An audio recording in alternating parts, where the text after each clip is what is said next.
Quando tu te encontraste com o Bernard Stiegler sobre a tradução que irias fazer, em princípio, não é? Tu falaste com ele sobre a questão da tradução ou falaste com ele sobre o livro? Como é que foi? Não, falei sobre ele, sobre questões muito fundamentais que ele tinha levantado.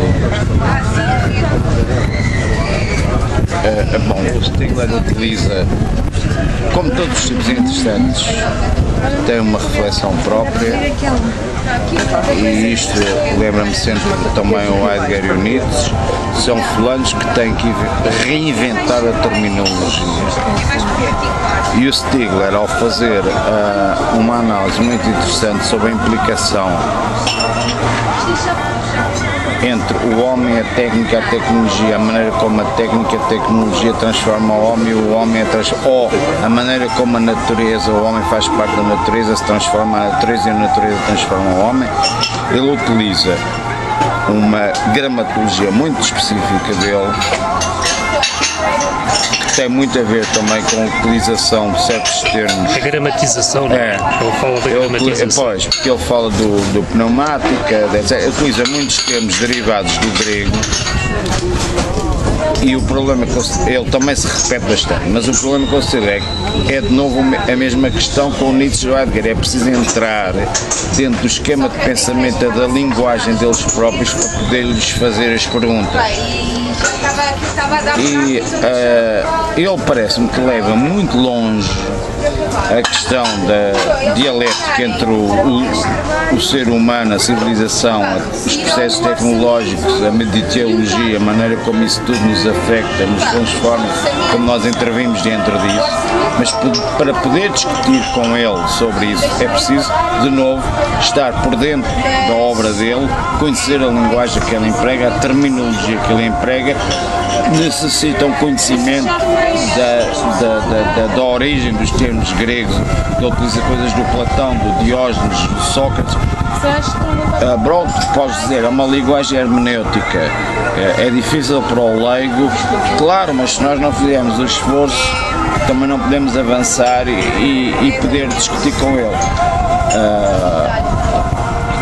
O que eu gostei muito nele, e há duas pessoas que eu gostei muito a nível humano, outro a um nível completamente diferente foi o Eduardo Lourenço. São pessoas que, apesar de todo esse processo, são pessoas muito abertas, muito modestas, muito capazes de escutar, de ouvir. E o Stiegler, quando estive na Gulbenkian, a coisa impressionante foi que deu uma impressão que ninguém percebia nada do discurso dele, mais uma vez, quando é um discurso muito simples, porque eu vou falar sobre a questão do prendre soin de soi, ter cuidado de si próprio, cuidar de si próprio. Voltou a hermenêutica do sujeito, de cuidar, de pensar, de construir. Epá, isto quer dizer, estamos em Portugal e há 2 ou 3 macacos, quanto muito, que poderão ouvir isto, o resto está completamente ao lado da questão. Pronto, mas também não me interessa, esses macacos todos também não me interessam para nada. O que me interessava era levar o discurso dele mais longe. Mas preparaste alguma coisa com ele? Não preparei sobre nada. O artigo que escreveste na revista Nada? Não. O que traduziste dele na revista Nada? Não, eu li muitos livros dele e epá, foi evidente quando me propuseram de traduzir o livro traduzido, um dos primeiros sobre a época pós-industrial. Eu entrei no pensamento, aliás foi devido a uma senhora da universidade que eu gosto muito, não tenho agora o nome de cor, é uma pessoa de filosofia. É um aborrecimento estar agora com o buraco de memória. Não é a Mulder? Não é a Mulder? Não, a Mulder foi discípula e é amiga dela, e gosto muito da Mulder, que é a minha vizinha, aliás. E gosto muito da Maria Filomena Mulder, gosto imenso dela. Então quem? Atterley. Ana Atterley. Não, epá, não tenho agora o nome de cor, mas a conversa que nós tivemos foi muito interessante. Mas traduzimos o livro do Stiegler e ela se calhar vendeu 30 ou 40 exemplares em Portugal, quer dizer, mais uma vez é este tal problema. Tu não podes entrar dentro de um pensamento. É sempre este problema que se coloca. Estes filósofos, estes pensadores não aparecem por acaso ao caídos do céu com uma intervenção, e eu refiro-me a gajos mais conhecidos como o Zizek ou o Sloterdijk, para já não falar também de traduziste na relógio d'água. Para já não falar de outros, não se pode entrar dentro desse universo mental sem saber o que vem anteriormente. Quer dizer, foi o problema que eu tive quando teve a grande revolução sobre o que era finalmente a questão da razão em filosofia. Eu entrei pelo século XVIII e depois apercebi-me que em cada século a denominação, a conceptualização, aquilo que se falava sobre o que era a razão dependia do contexto cultural, linguístico e gramatical referente a uma determinada época. O que é que nós entendemos por razão? O que é a razão em relação ao imaginário, à imaginação? Qual é o campo do racional?